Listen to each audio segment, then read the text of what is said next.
नमस्कार दोस्तों भारत एक तरफ अपनी सीमाओं पर पूरी तरह से सख्त है।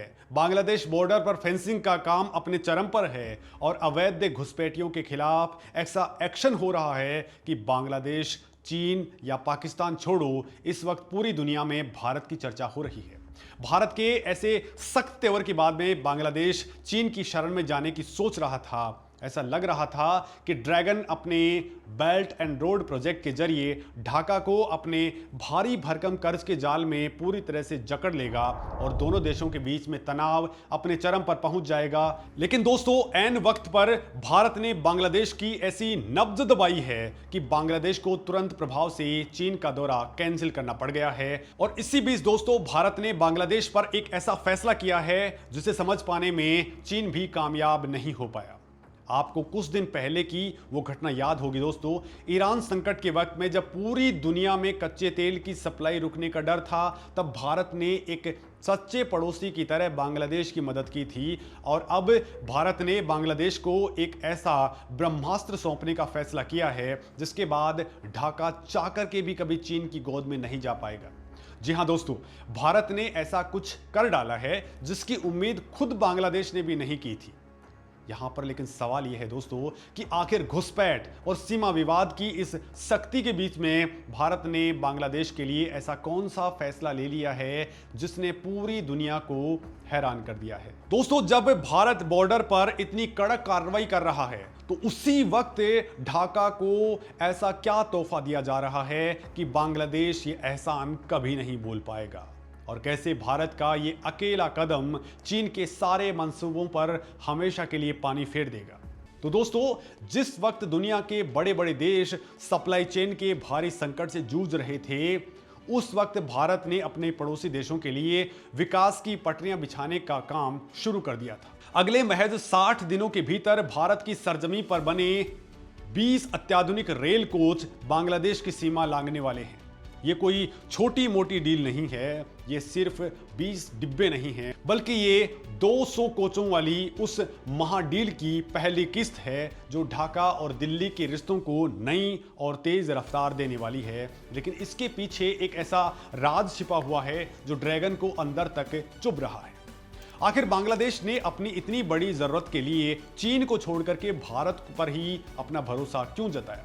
तो दोस्तों, ये सीधे तौर पर भारत की नेबरहुड फर्स्ट यानी कि पड़ोसी प्रथम नीति की अब तक की सबसे बड़ी और शानदार जीत है। रेलवे की दिग्गज पीएसयू राइट्स लिमिटेड अपने 2 महीने में बांग्लादेश रेलवे को इन 20 यात्री कोचों की पहली खेप सौंपने के लिए पूरी तरह तैयार हो चुकी है। ये उस ऐतिहासिक निर्यात समझौते का सबसे अहम हिस्सा है जिसके तहत कुल 200 अत्याधुनिक ब्रॉडगेज यात्री कोच बांग्लादेश भेजे जाने हैं। बांग्लादेश के रेल मंत्री शेख रबीउल आलम को खुद सामने आकर के दुनिया के सामने इस मेगा डील की पुष्टि करनी पड़ी है। दोस्तों, जून 2026 से लेकर के दिसंबर 2027 के बीच में ये सभी कोच चरणबद्ध तरीके से वहां के रेलवे बेड़े में शामिल हो जाएंगे। लेकिन यहां एक बड़ा सवाल खड़ा होता है कि आखिर भारत अपने इन डिब्बों में ऐसा क्या खास दे रहा है जो चीन नहीं दे पाया। तो दोस्तों, कोचों के जिन प्रोटोटाइप्स को मंजूरी मिली है उस पर कारखाने में अंतिम फिनिशिंग का काम बिल्कुल युद्ध स्तर पर चल रहा है। दोस्तों, भारत जो 200 कोच भेज रहा है वो पूरी तरह से मॉडर्न स्टेनलेस स्टील तकनीक से बने हुए हैं। इस तकनीक का सीधा मतलब यह है कि ये कोच न केवल वजन में बहुत हल्के हैं, बल्कि इनमें जंग लगने का भी कोई खतरा नहीं होता है। हल्के होने की वजह से इंजन पर दबाव कम पड़ता है और ट्रेन 120 से 130 किलोमीटर प्रति घंटे की रफ्तार से एकदम सुरक्षित तरीके से दौड़ सकती है। चीन हमेशा अपने सस्ते और खराब माल को दूसरे देशों के अंदर डंप करने की कोशिश करता है, लेकिन भारत ने टाइमली डिलीवरी और कस्टमाइज तकनीक के दम पर चीन को उसी के खेल के अंदर मात दे डाली है। पर क्या आप जानते हैं कि बांग्लादेश के सामने ऐसा कौन सा बड़ा संकट आ खड़ा हुआ है कि उसे तुरंत भारत की इस तकनीक की इतनी सख्त जरूरत पड़ गई है? तो दोस्तों, बांग्लादेश का रेलवे नेटवर्क इस वक्त एक बहुत ही मुश्किल दौर से गुजर रहा है। वहां की सबसे बड़ी समस्या यह है कि पटरियों का पुराना होना और सुरक्षित कोचों की भयंकर कमी। आज की तारीख में बांग्लादेश के पास में मौजूद लगभग 40% रेल कोच अपनी उम्र पूरी कर चुके हैं। ये कोच कबाड़ में बदलने की कगार पर हैं। इनकी वजह से ट्रेनों की गति बहुत धीमी हो गई है और यात्रियों की सुरक्षा पर हमेशा एक बहुत बड़ा खतरा मंडराता रहता है। इसके साथ ही वहां मीटर गेज से ब्रॉड गेज में पटरियों को बदलने का काम युद्ध स्तर पर चल रहा है। ब्रॉड गेज पटरियां ज्यादा चौड़ी होती हैं, जिससे ट्रेनें ज्यादा स्पीड से और बिना किसी झटके के चल सकती हैं। ऐसे मुश्किल वक्त में भारत के ये नए ब्रॉड गेज कोच बांग्लादेश की पूरी तस्वीर बदल सकते हैं। लेकिन दोस्तों, बात सिर्फ डिब्बे बेचने तक सीमित नहीं है। इसके पीछे भारत का एक और बड़ा मास्टर स्ट्रोक है। तो आखिर वो मास्टर स्ट्रोक क्या है? तो दोस्तों, भारत केवल बांग्लादेश को ये कोच बेच करके अपना मुनाफा नहीं कमा रहा है, बल्कि वहां के रेल कर्मचारियों को इन डिब्बों के रखरखाव और तकनीक की पूरी ट्रेनिंग भी दे रहा है। ये सबसे बड़ा और सबसे अहम पॉइंट है। भारत चाहता है कि बांग्लादेश रेलवे के क्षेत्र में आत्मनिर्भर बने और उसे बार बार किसी दूसरे देश के सामने हाथ ना फैलाना पड़े। ये वही कूटनीति है जिसे देख करके दुनिया भारत को नए ग्लोबल पावर मान रही है।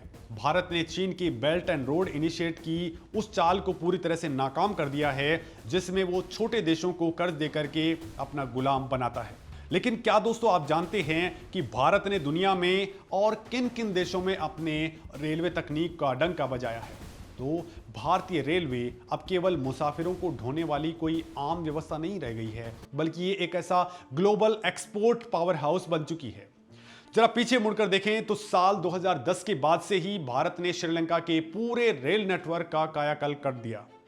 श्रीलंका में जब सुनामी और गृह युद्ध से भारी तबाही मची, तब भारत ने वहां जाकर के नई पटरियां बिछाई, उन्हें बेहतरीन कोच और लोकोमोटिव दिए। अफ्रीका के मोजाम्बिक जैसे देशों के अंदर, जहां का वातावरण और भौगोलिक परिस्थितियां बेहद कठिन हैं, वहां भी भारत के शक्तिशाली इंजन आज बेमिसाल प्रदर्शन कर रहे हैं। वहीं दोस्तों, तंजानिया और इथियोपिया के रेल नेटवर्क्स में भी भारतीय रेलवे तकनीक का ही पूरा डंका है। पड़ोसी देश नेपाल में जयनगर कुर्था रेल लिंक पर दौड़ने वाली भारत की ट्रेनें आज वहां के विकास का नया पहिया बन चुकी हैं। लेकिन दोस्तों, एक और सवाल यहां पर यह उठता है कि आखिर भारत की इस बढ़ती वैश्विक ताकत का असली राज क्या है? तो 90 के दशक में ही दोस्तों, भारत लगातार दुनिया के कई देशों को रेलवे के स्पेयर पार्ट्स और तकनीक निर्यात कर रहा था। लेकिन बांग्लादेश के साथ भारत का रेलवे कनेक्शन बहुत गहरा और बहुत पुराना है। अगर आप सोच रहे हैं कि ये 200 कोचों की डील पहली मदद है, तो आप गलत हैं। राइट्स लिमिटेड इससे पहले भी बांग्लादेश को 120 ब्रॉडगेज LHB कोच दे चुका है।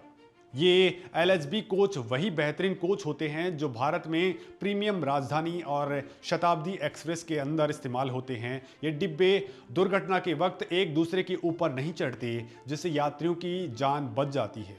इसके अलावा दोस्तों, 36 ब्रॉड गेज लोकोमोटिव और 10 मीटर गेज लोकोमोटिव की सफल डिलीवरी भारत पहले ही कर चुका है। दोस्तों, रेलवे की इस बढ़ती ताकत के पीछे भारत की अपनी घरेलू कामयाबी भी बहुत बड़ी है। आज की भारतीय रेलवे उस पुरानी व्यवस्था से तकनीक, सुरक्षा और मुसाफिरों के अनुभव के मामले में कोसों आगे निकल चुकी है। भारतीय रेलवे के आधुनिक और आक्रामक चेहरे की सबसे बड़ी पहचान वंदे भारत एक्सप्रेस है। ये ट्रेन पूरी तरह से भारत में डिजाइन और निर्मित की गई है।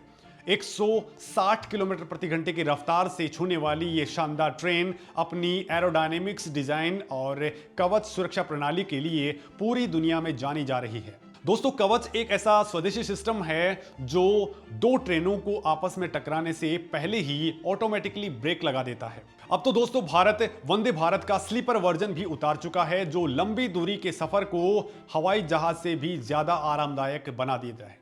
लेकिन क्या भारत का रेलवे सिर्फ ट्रेनों तक ही सीमित है? तो ऐसा भी बिल्कुल नहीं है। आज भारत में रेलवे स्टेशन सिर्फ ट्रेन पकड़ने का एक बोरिंग प्लेटफॉर्म नहीं रह गए हैं, बल्कि वो शहर के सबसे बेहतरीन सिटी सेंटर में तब्दील हो रहे हैं। रानी कमलापति और गांधीनगर जैसे स्टेशंस को देख करके लगता ही नहीं है कि आप किसी रेलवे स्टेशन पर मौजूद हैं। वो बिल्कुल अंतर्राष्ट्रीय हवाई अड्डों जैसे दिखते हैं। पूरे देश के अंदर 1300 से ज़्यादा स्टेशनों को पूरी तरह से वर्ल्ड क्लास बनाया जा रहा है, जहां बड़े बड़े मॉल्स, फूड कोर्ट्स और लग्जरी लाउंज बन रहे हैं। और भविष्य में इससे भी ज्यादा रोमांच है। भारत अब अपनी पहली हाइड्रोजन ट्रेन के ऊपर काम कर रहा है। दोस्तों, ये ट्रेन धुएं की जगह सिर्फ पानी छोड़ेगी और इससे 0% प्रदूषण होगा। Mumbai Ahmedabad bullet train project बहुत तेजी के साथ में आकार ले रहा है। लेकिन क्या आपने कश्मीर के चेनाब ब्रिज के बारे में सुना है? दोस्तों, भारतीय इंजीनियरिंग का लोहा आज पूरी दुनिया इसलिए मान रही है क्योंकि भारत ने कश्मीर में चेनाब नदी के ऊपर दुनिया का सबसे ऊंचा रेलवे आर्च ब्रिज बना करके खड़ा कर दिया है। ये ब्रिज एफिल टावर से भी ज्यादा ऊंचा है और ये तेज आंधियों और भूकंप के झटकों के बीच भी शान से खड़ा है। दोस्तों, इसने कश्मीर को कन्याकुमारी से सीधे रेलवे लाइन से जोड़ने का जो सपना पूरा कर दिया है, उसे कभी नामुमकिन माना जाता था। पूर्वोत्तर के वो राज्य जहां पहाड़ इतने ऊंचे और खूंखार हैं, वहां पैर रखना मुश्किल होता है। आज भारत उन सभी राज्यों की राजधानियों को रेल नेटवर्क से जोड़ने के बिल्कुल अंतिम छोर में पहुंच चुका है। जब भारत अपने देश में इतने बड़े चमत्कार कर सकता है, तो सोचिए वो अपने पड़ोसियों के लिए क्या कुछ नहीं कर सकता है। और दोस्तों, यही वजह है कि मैत्री एक्सप्रेस, बंधन एक्सप्रेस और मिताली एक्सप्रेस जैसी ट्रेन आज भारत और बांग्लादेश के बीच में सिर्फ लोहे की पटरियों पर चलने वाली मशीनें नहीं हैं। दोस्तों, ये दोनों देशों की साझी संस्कृति, करोड़ों लोगों की उम्मीदों और अटूट विश्वास का सबसे बड़ा प्रतीक है। भारत अपनी इस महाडील से दुनिया को ये साफ और कड़क संदेश दे रहा है कि राजनीति अपनी जगह है, लेकिन पड़ोसियों का विकास और कनेक्टिविटी सबसे ऊपर है। भारत अब सिर्फ एक देश नहीं, बल्कि पूरे एशिया महाद्वीप का सबसे बड़ा और शक्तिशाली ग्रोथ इंजन बन चुका है, जो अपने साथ साथ अपने पड़ोसियों को भी विकास की रेस में आगे ले जा रहा है। चीन भले ही कितनी भी कोशिशें कर ले, लेकिन भारत की इस ग्राउंड लेवल कूटनीति का तोड़ उसके पास में नहीं है। तो दोस्तों, इस मामले में आपका क्या सोचना है कि बांग्लादेश के साथ में अब हमें रिश्ते किस तरीके के रखने चाहिए? कमेंट सेक्शन में अपनी राय जरूर लिखें। नमस्कार।